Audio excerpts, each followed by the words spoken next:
Welcome, everyone. Today, we are going to take you deep inside the story of a man who didn't just build a bank. He built a system.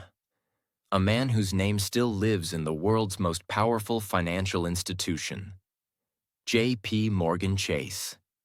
A man who once rescued the U.S. economy. Not with guns, but with confidence and cash. A man who had no official title, no political power, but more control than any president ever had. This is not a story of praise. This is not a story of hate. This is a story of truth, of legacy, of money, of control, of one man, J.P. Morgan. This story will also help you improve your English listening practice because it is told in very easy English, with emotion and power. So make sure to subscribe to our channel and stay with us until the end. Because the story you are about to hear is not just history. It's how the modern world was shaped by one man's decisions. Now let's begin with part 1. And let's start from the very beginning, from the moment J.P. Morgan opened his eyes. Part 1. The boy who hated weakness. John Pierpont Morgan was born on April 17, 1837 in Hartford, Connecticut, United States. The world he entered was not poor. His father was already a powerful international banker. But the boy who would one day control America's money was not strong. From birth, J.P. Morgan suffered from chronic illnesses. He had seizures. He had rosacea, a skin disease that made his nose red and swollen. He couldn't run. He couldn't play freely. He was often sick, angry, and alone. His mother, Juliet Pierpont Morgan, was very loving, but also strict. His father, Junius Spencer Morgan, had no time for weakness. Junius was a man who believed, you are either disciplined or forgotten. And this belief was pushed into young John Pierpont from the start. While other kids were playing baseball, J.P. Morgan was reading ledgers, learning currencies, memorizing gold prices. At a very young age, his father sent him to the Boston English High School, then to the University of Göttingen in Germany. He was not just learning math. He was learning global finance, foreign languages, and how money shapes nations. And while other boys dreamed of adventures, J.P. Morgan dreamed of controlling systems. He once said, "I don't want a hobby. I want a kingdom." In 1857, when J.P. Morgan was just 20 years old, he started working in New York City at a firm called Duncan, Sherman and Company, which was the American representative of his father's banking firm in London. This was no ordinary job. From day one, J.P. Morgan was surrounded by billion-dollar conversations, international trades, risky investments, and powerful men. And young Morgan didn't just listen. He watched, he studied. He learned how fear and confidence moved the market. He learned that numbers don't lie. People do. And most importantly, he learned that in finance, the real power doesn't come from having money. It comes from making others believe you are the only one who can save them. His personality: cold, sharp, calculated. Even at a young age, people said J.P. Morgan's presence was powerful. He had a commanding voice, deep eyes, and a face that scared most people. He walked into rooms like he owned them, even when he didn't. He hated weakness. He hated indecision. He hated anything that was not perfect. His clothes were flawless. His cigars were imported. His watches were precise. And his beliefs were unbreakable. While America was busy fighting the Civil War, 1861 to 1865, J.P. Morgan was fighting his own silent war, the war of reputation. He made his first controversial move. He bought 5,000 rifles from the government at $3.50 each, and then sold them back to the government for $22 each. Yes, he made a massive profit, but many people saw this as greed and disloyalty. Was it ethical? Was it cruel? We will not answer. We are only telling the story. But this deal gave J.P. Morgan his first real title in finance: the man who knows how to make the system work for him. The real start of the empire. Drexel, Morgan, and Co. After the war, in 1871, J.P. Morgan partnered with Anthony Drexel of Philadelphia to form Drexel, Morgan and Company. This was not just a bank. It was a power base. It became the most powerful private banking house in America. Morgan began investing in railroads, steel companies, electric companies, telegraph companies. But he didn't just invest money. He took control of these businesses. If a company was failing, he would step in, fire the managers, replace the leadership, and restructure the company in his own image. This practice was called Morganization, meaning fix it the Morgan way or it dies. And guess what? It worked. Morgan saved railroads, banks, and industries from collapse, but always made himself more powerful in the process. J.P. Morgan believed in something different. Never invest in a business. Invest in the man who runs it. And if the man is weak, replace him. He didn't like competition. He didn't like disorder. He wanted one strong man at the top. Him. But what about his personal life? J.P. Morgan married Amelia Sturgis in 1865. She was the love of his life. But tragically, just 4 months after their marriage, she died of tuberculosis. Morgan was devastated. He never emotionally recovered. He remarried later and had 4 children. But he was never truly happy again.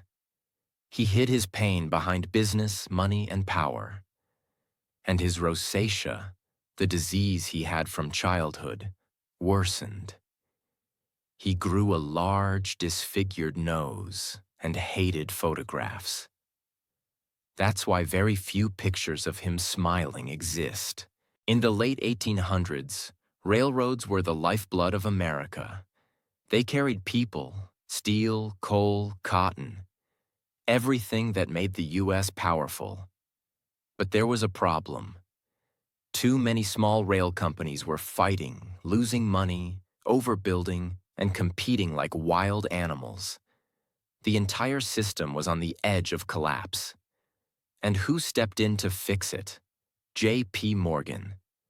He didn't just loan money to railroads. He restructured them. He forced peace between competitors. He merged weak companies, removed corrupt executives, and brought in strong leadership. This method became so famous people called it Morganization. One of his biggest moves was in 1885, the famous Albany Meeting. 2 major railroad giants, the New York Central and the Pennsylvania Railroad, were about to destroy each other with price wars. Morgan invited both sides to a private meeting on his luxurious yacht. He locked the doors. He didn't yell. He didn't beg. He simply said, "You will either cooperate, or you will both die." Within hours, the deal was done. War stopped. Peace was made. And Morgan became the undisputed king of railroads in America. By the 1890s, he controlled over 60% of all railway lines in the United States. Let that sink in. One man controlled most of America's transportation system. But Morgan wasn't just interested in trains.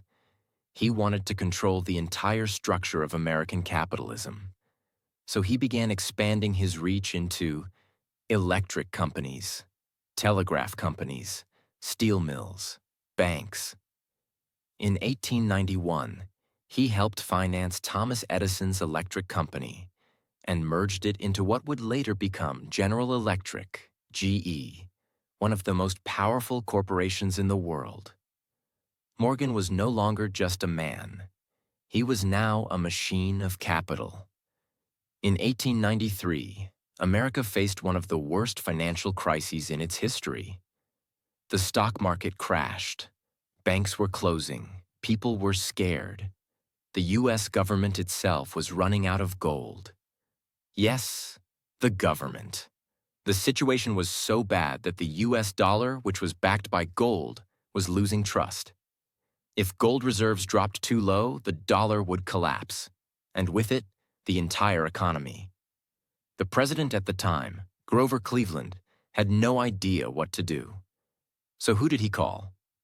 J.P. Morgan. On a cold February morning in 1895, Morgan walked into the White House, not as a guest, not as a servant, but as a savior. He told President Cleveland, "I will give you $62 million worth of gold. In exchange, I want a private bond sale, with interest." This was not charity. This was a deal. Morgan saved the economy and made a fortune from it. Within weeks, gold reserves were restored, the dollar was saved, the panic was stopped, and the message was clear. When the government fails, J.P. Morgan will fix it, but he will never do it for free. Some newspapers were shocked. Some politicians were angry. How could one private man have more power than the U.S. government? But others whispered, "Thank God Morgan exists." After 1895, J.P. Morgan's name became legend. But legends come with fear. The public began asking, is this man too powerful? Can he control our lives? Who voted for him? Can a private banker become more powerful than a president? But Morgan didn't care. He never answered critics. He simply focused on the next deal. Behind all this power, Morgan lived like a king. He owned art collections worth millions.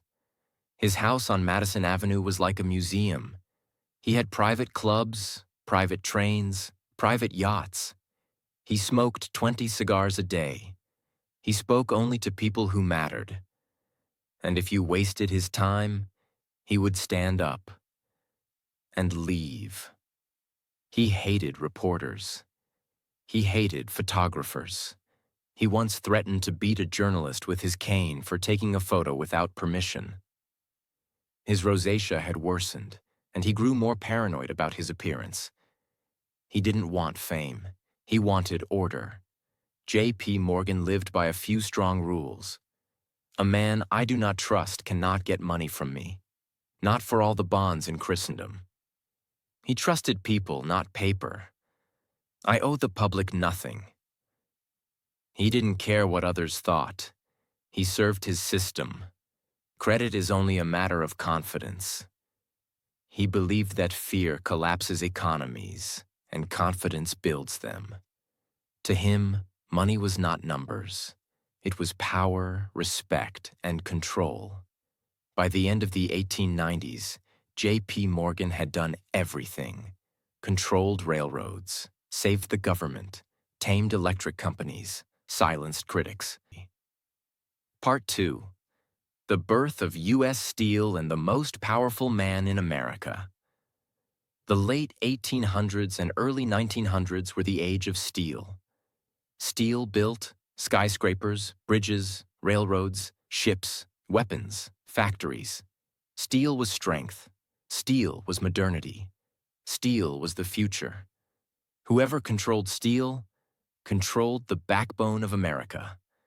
There were many steel companies, but one name ruled them all: Andrew Carnegie, a Scottish immigrant who came from poverty, a self-made industrial giant, a man who worked obsessively, a man whose steel mills were unmatched. Carnegie Steel was worth more than any other industrial empire in the United States. And J.P. Morgan knew one thing: he could never dominate America unless he dominated steel. Let's understand the difference between these two men. Andrew Carnegie emotional, proud, energetic, charismatic, loved being seen, believed in giving away money, wanted to be remembered as a kind man. J.P. Morgan, cold, calculating, silent, controlled, hated publicity, believed in power, order, structure, wanted stability, not applause.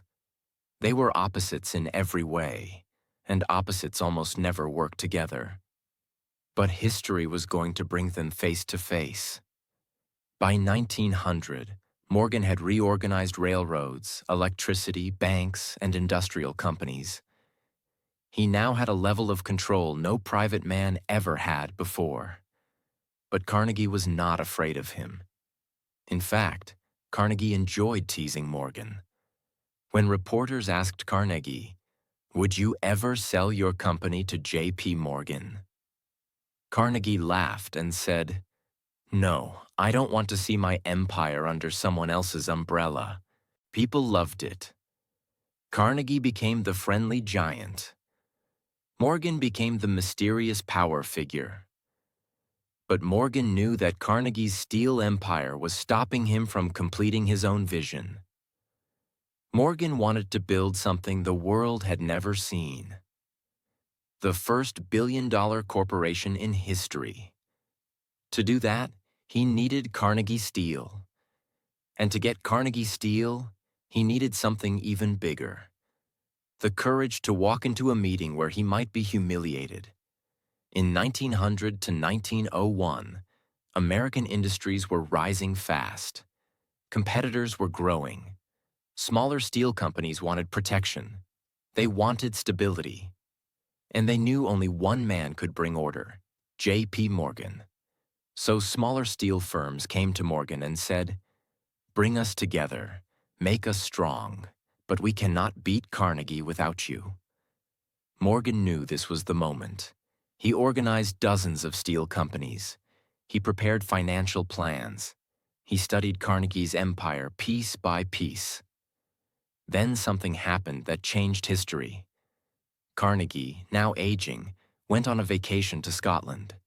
During that trip, Carnegie wrote a small note with a number, the price he would sell his entire steel empire for, a number so high most men would faint. Carnegie handed this note to his business partner Charles Schwab and said, "If Morgan agrees, I will sell." It was not a negotiation. It was a declaration. Charles Schwab traveled back to America and met J.P. Morgan in his private library. Morgan sat quietly. Schwab handed Morgan the piece of paper with Carnegie's price. Morgan read the number, looked up, and simply said, "Tell Mr. Carnegie I accept." No fight, no argument, no drama. Two of the most powerful men in American history agreed on the largest business deal ever made, with nothing more than a silent handshake. Just like that, Andrew Carnegie became one of the richest men in the world, and J.P. Morgan became something even bigger, the owner of America's steel backbone. In 1901, Morgan combined Carnegie Steel, Federal Steel, National Steel, American Steel and Wire, and dozens of smaller firms, and he created United States Steel Corporation, known as U.S. Steel. It became the first company in world history worth over $1 billion, over $40 billion today. This was not just a business achievement. This was a global earthquake. For the first time, a private corporation had more financial power than many countries. U.S. Steel employed hundreds of thousands of workers, controlled 1/3 of America's steel, had influence in every city, became the backbone of bridges, trains, buildings, and weapons. And who stood at the top? J.P. Morgan. Without raising his voice, without appearing on stage, without giving one speech, he built the largest financial empire the world had ever seen. The world was stunned. Newspapers wrote, "A new king rules America." Is Morgan more powerful than the government? No man has ever controlled so much. This is the age of the Morgan Empire. Some people believed Morgan saved industries. Some believed he was too powerful. Some believed he was dangerous. Some believed he was a genius. But Morgan didn't care who believed what. His goal was simple: create order, build stability, remove chaos, and U.S. Steel was proof he could do it. Morgan never visited steel factories. He didn't stand near furnaces. He didn't walk inside mills. What he did was different. He controlled the managers, the boardrooms, the finances, the expansions, the strategies, the competition. He believed in one thing: a leader should be above the noise, not inside it. He let the experts run the steel mills. He ran the system. Behind his growing empire, Morgan's personal world remained complicated. His face was heavily disfigured from rosacea, making him more private. He refused photos unless absolutely necessary. He lived surrounded by art, books, rare jewels. He bought medieval tapestries, paintings, manuscripts. His home was filled with treasures, like a European royal palace. He traveled across Europe collecting unique objects. He surrounded himself with the world's best advisors. He spent hours every day reading letters, financial reports, and notes. He lived simply in some ways, and grandly in others. He ate quickly. He spoke in short sentences. He hated crowds. He hated noise. He loved silence and control. But he loved one thing more than anything: order. His mind needed structure. His world needed discipline. His companies needed organization. And that is why so many businesses trusted him. As U.S. Steel became unstoppable, people began to worry. Reporters wrote articles accusing Morgan of controlling railroads, controlling electricity, controlling steel, controlling banks, and even controlling the government. This fear gave birth to a new word: the money trust. Many believed Morgan had too much influence. Politicians began questioning: can one private banker control the entire U.S. economy? Is this safe? Should the government stop him? Is this capitalism or monarchy? Morgan stayed silent. He didn't answer critics. He didn't give interviews. He didn't explain himself. He believed a man who is right does not need to shout. But the political storm was coming. And soon, Morgan would face another crisis. One even bigger than the Panic of 1893. A crisis that would push him to the center of American history once again. A crisis that would make people realize, when the U.S. economy collapses, one man must step forward. And that man was still J.P. Morgan. He was not a king, not a president, not elected by anyone. But still, people said, nothing happens in America unless J.P. Morgan allows it. And that belief, true or not, gave Morgan power. But soon, that power would be tested like never before. Because something dark was coming: a financial panic, a silent disaster, a moment when the entire U.S. economy almost collapsed. And J.P. Morgan would have to save the country. Again. The early 1900s looked strong on the surface. Industries were booming. People were investing in stocks. Big banks were lending money. Railroads were expanding. New millionaires were rising. But behind the scenes, there was chaos. Small banks were borrowing too much. Investors were gambling on high-risk stocks. Fake companies were being created. People were chasing fast money, not real value. And suddenly, the bubble popped. In October 1907, the stock market began to crash. Banks began running out of money. People rushed to withdraw their savings. Businesses couldn't pay their workers. Factories began shutting down. And soon, the fear spread like fire. It was a true panic. But there was one problem. America didn't have a central bank. There was no Federal Reserve at that time. So the government looked around and realized the only man powerful enough to save us is J.P. Morgan. J.P. Morgan was now 70 years old. He was not young. He was not healthy. But his mind was sharper than ever. He was in his private library in New York City when the panic began. People rushed to him. Bankers, industrialists, government officials, business leaders. Everyone begged him, "Mr. Morgan, please, the country needs you." And like a commander walking back onto the battlefield, Morgan stood up. He closed his doors. He canceled his meetings. He lit a cigar and said, "Bring me the facts." Morgan began working like a machine.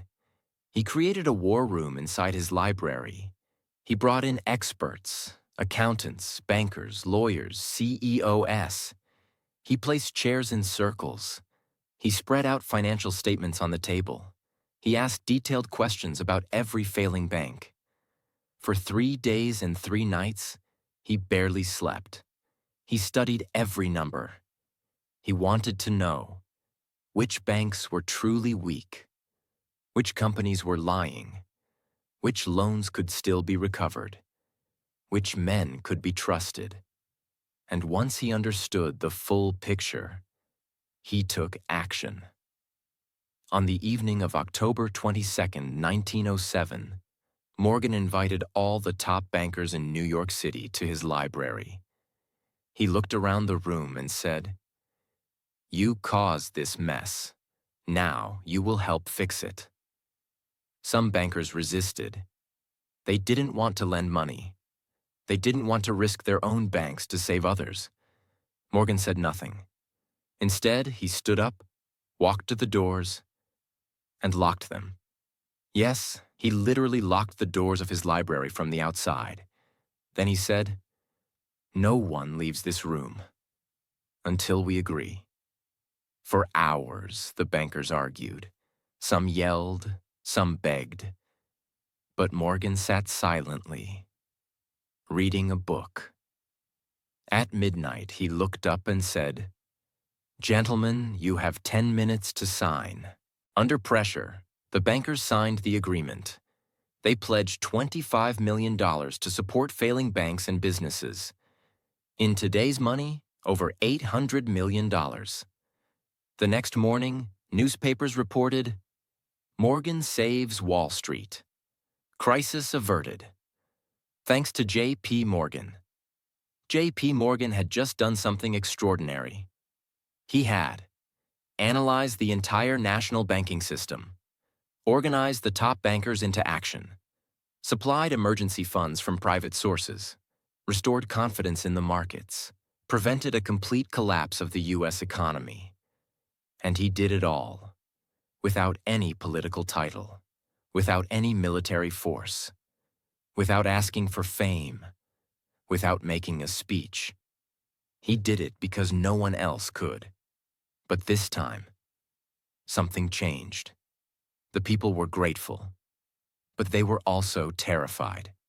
Newspapers and politicians started asking, why should we depend on one man to save our country? What if Morgan died tomorrow? What if he refused next time? Shouldn't America have its own system, not one man's mercy? This fear gave birth to a powerful movement, a movement to create a real national central bank. This movement eventually led to the creation of the Federal Reserve System in 1913, a permanent institution to manage U.S. money, interest rates, and financial stability.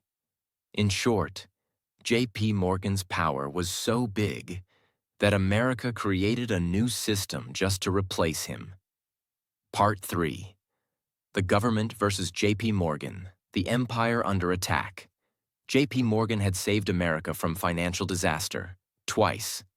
He had built industries, merged companies, and created order in a chaotic economy. He had done what governments could not do. He had become more than a man. He had become a system. But in the early 1900s, America began to change. And for the first time, the government started asking a dangerous question. Should one man have this much power? This part of the story is not about building. It's about defending. It's about how J.P. Morgan, now old, tired, and disrespected, had to face public trials, political attacks, and the beginning of the end of his financial empire. When Theodore Roosevelt became President of the United States in 1901, he brought a new energy to Washington. He was young. He was bold. He wanted to fight corruption. And he had a mission: break the trusts. Trusts were large business combinations, like Morgan's U.S. Steel, Standard Oil, Northern Securities. The public had started to believe that these massive corporations were too big, too powerful, and unfair to ordinary people. J.P. Morgan's name was at the top of that list.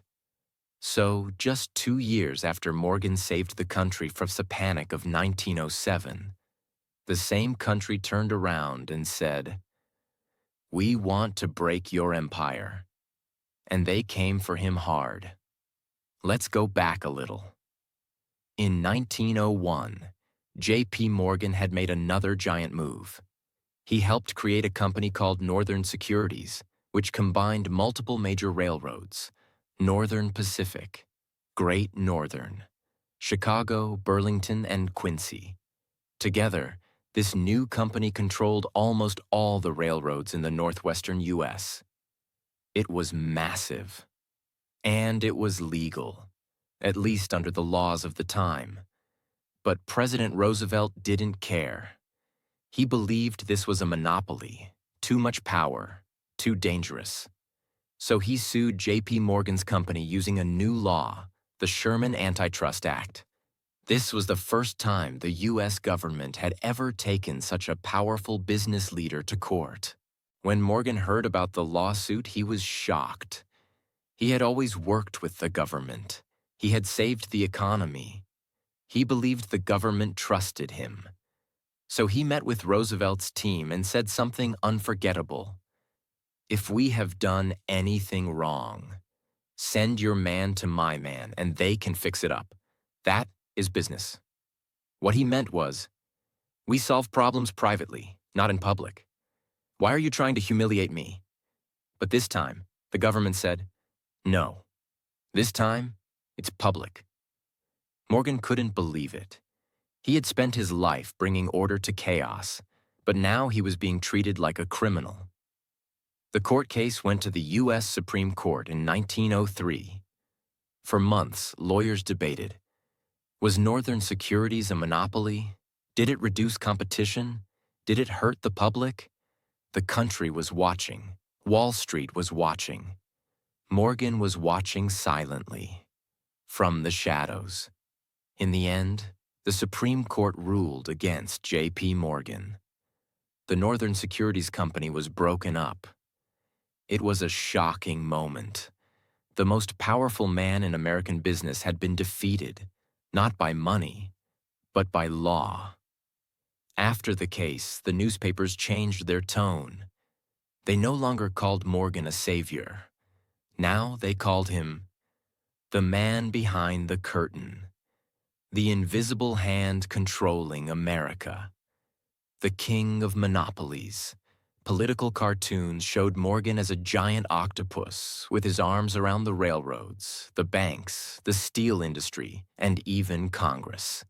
The same people who once said, "Thank God for J.P. Morgan," now said, "We must protect the country from J.P. Morgan." Even after the court loss, Morgan continued to fight for control. He reorganized his companies. He invested in new industries. He expanded internationally, especially into Europe and Latin America. He helped finance large public projects like the Panama Canal and global shipping routes.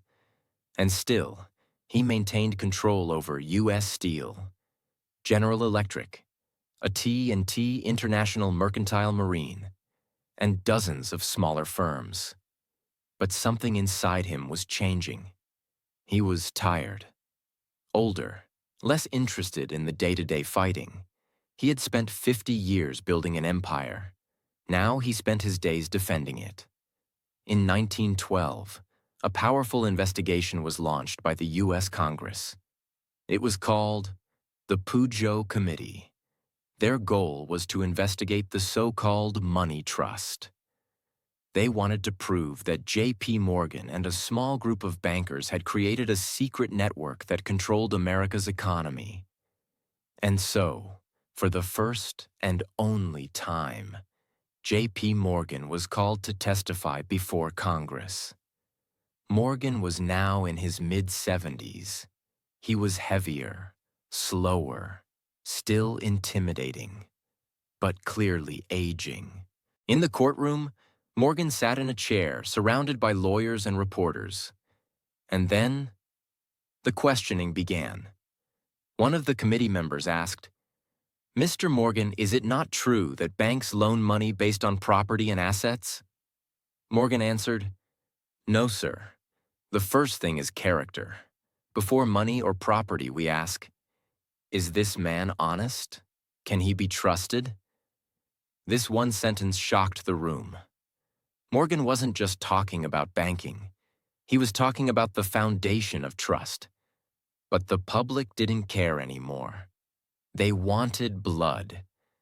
They wanted control to return to the government. After months of investigation, the committee published its results. They found that J.P. Morgan and a few other bankers had control over 112 directorships in 47 major corporations, companies worth over $22 billion in early 1900s dollars. They said this was dangerous, undemocratic, too much concentration of power. They recommended major changes in how banks and businesses operate. This investigation was the final push that led to the creation of the Federal Reserve System, new banking regulations, greater government oversight of Wall Street. Morgan didn't fight the new changes. He had seen the future. He knew that the age of personal financial empires was ending. He had lived during a time when one man could control a nation's economy. But now the people wanted systems, not saviors. He returned to his private life, spent more time in Europe, spent his last months reading, writing, and reflecting. He was not angry. He was simply done. Part 4. The Final Days of J.P. Morgan. Death, Legacy, and the System That Still Lives. The year is 1913. J.P. Morgan, the man who once controlled American finance like a chessboard, is now an old man, not defeated, not broken, but tired, wounded by time, and silently watching the world change around him. He had already built and defended his empire. Now all that remained was reflection. And deep inside, even J.P. Morgan knew, I will die, but the structure I built will live forever. In his final months, J.P. Morgan spent most of his time in Europe. He stayed in Rome, Paris, London, and Monte Carlo. Not for luxury, but for peace. He had built for decades railroads, steel empires, banks, financial rescue plans, business deals that shaped countries. But now, he was reading books, visiting art galleries, walking slowly through cathedrals, staring at ancient statues, and thinking about everything. His health was failing. His skin was deeply affected by rosacea. His eyesight was poor. His energy was low. He suffered from headaches and fatigue. His breathing became difficult. His heart was weakening. But his mind was still sharp as a sword. In March 1913, J.P. Morgan traveled to Rome. He stayed at the Grand Hotel Plaza, one of the oldest and finest hotels in the city. There he met friends, diplomats, bankers, and art dealers. But something was different this time. He seemed more quiet than usual, more thoughtful. almost as if he was saying goodbye without using the words. He spent long hours alone in his suite. He did not talk much. He stared at the window. Sometimes he wrote letters. Sometimes he just sat in silence. And then, on the morning of March 31st, 1913, John Pierpont Morgan died peacefully in his room. No struggle, no noise, just a quiet end to the life of a man who shaped nations. He was 75 years old. The death of J.P. Morgan was international news. Headlines around the world reported, J.P. Morgan dead, giant of finance passes away in Rome. The master of Wall Street is gone. A chapter in American industry ends. Morgan dies, but his empire remains. In New York, the stock exchange closed for 2 hours in his honor. That was something they only did for presidents. Crowds gathered outside the Morgan Library in Manhattan. People stood in silence. Not everyone admired him, but everyone respected him. His body was brought back to America. A private funeral was held in New York. No grand speeches, no golden tombs, no royal ceremonies. Just a quiet farewell from family, close friends, and business leaders. People didn't cry loudly. They just watched in silence as the man who once controlled the world's money was lowered into the ground. Many were curious. How rich was J.P. Morgan when he died? He had helped create billion-dollar companies. He had controlled railroads, steel, electricity, finance. He had saved the U.S. economy twice, so people expected him to be the richest man in the world. But they were shocked. His personal fortune was around $80 million. That was a huge amount, but much less than people expected. Less than Rockefeller, less than Carnegie. Why? Because J.P. Morgan never chased personal wealth. He chased power, order, and legacy. He once said, "Money is only a tool. The goal is stability. The reward is trust." Before his death, J.P. Morgan had created something more meaningful than any office: the Morgan Library. It was not just a library. It was a temple of knowledge and culture. Inside were ancient manuscripts, first editions of the Bible, letters from kings, queens, and presidents, original works by Mozart, Beethoven, and Michelangelo, paintings by Rembrandt, Botticelli, and Raphael, books no one else in the world had, and he left it not for his family, but for the public. He opened the Morgan Library as a gift to America. He wanted people to think deeply, read widely, and see beauty. This was J.P. Morgan's way of saying, if you want to understand power, understand history. Today, the Morgan Library and Museum is still open in New York, a place where anyone can walk in and touch the past. After his death, his banking firm J.P. Morgan and Company continued growing. It became one of the most respected institutions in the world. The bank that advised presidents, kings, and governments. A financial engine for World War I. A place where global finance was coordinated. And in the year 2000, it merged with Chase Manhattan to become J.P. Morgan Chase. Today, it is the largest bank in the United States, with trillions of dollars in assets. The name J.P. Morgan is still on buildings, stock tickers, news headlines, every single day. He is gone, but his signature still signs the economy. J.P. Morgan was not a hero. He was not a villain. He was a system in human form. From his life, the world learned. 1. The power of trust. He never begged. He never shouted. His power came from confidence, in himself and in others. Credit is the trust of the people. Lose it, and you lose everything. 2. The importance of character. Even when he made billion-dollar decisions, he looked at one thing. Is this man honest? That was his rule. Even more than profit. 3. Silence is power. He never gave speeches. He never wanted fame. He worked quietly, but his results shouted across the world. 4. Don't just make money, make structure. Morgan didn't just invest. He rebuilt, reorganized, stabilized. He fixed broken systems. He created order in chaos. 5. Never panic in a panic. During financial disasters, he remained calm while others screamed. And because of that calmness, the entire country followed him. J.P. Morgan never wrote an autobiography. He never told the world what he felt inside. But those who knew him closely said, he didn't love money. He loved systems. He didn't chase luxury. He chased order. He didn't want to be famous. He wanted to build something that would last beyond him. And he did. He built companies, laws, trust, ideas, and a financial network that still runs the world today. Now the journey is complete.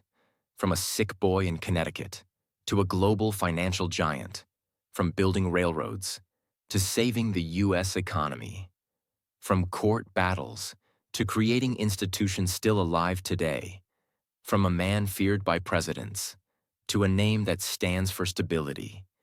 This was not a story of good or evil. It was a story of impact. And even now, over 100 years later, the world still runs on systems that J.P. Morgan built. Thank you for watching. If this story inspired you, helped you learn English, or made you think deeply, subscribe to our channel. Share it with someone who needs to hear it. And remember this: you don't need to be loud to be powerful. You don't need to be perfect to be remembered. You just need to build something that lasts.